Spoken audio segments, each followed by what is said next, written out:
அதிமுக பொதுச் செயலாளர் எடப்பாடி பழனிசாமி வழக்குகளிலிருந்து தன்னை காப்பாற்றிக் கொள்ள திமுக அரசுக்கு மறைமுகமாக உதவி செய்து வருகிறார் என்று அமமுக பொதுச் செயலாளர் டிடிவி தினகரன் விமர்சித்துள்ளார்.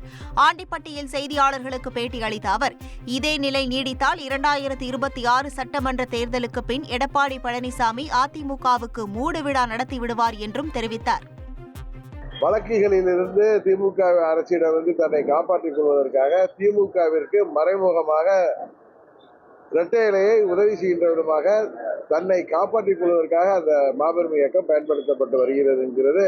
பழனிசாமி கையில பணம் இருக்கிறது, பணபலம் இருக்கிறதுங்கிற காரணத்துக்காக அங்கே வாய் பொத்தி பழனிசாமிக்கு காவடி தூக்குபவர்கள் இதே நிலைமை நீடித்தால், அவர்கள் யோசிக்கவில்லை என்றால், விழித்துக் கொள்ளவில்லை என்றால் 26 சட்டமன்ற பொதுத் தேர்தலுக்கு பின்பு பழனிசாமி அம்மாவின் இயக்கத்திற்கு மூடு விழா நடத்தி விடுவார் என்று சொல்கிறேன். தந்தி டிவியை உங்கள் கேபிள் டிவி ஆபரேட்டரிடம் இலவசமாக கேட்டு பெறுங்கள்.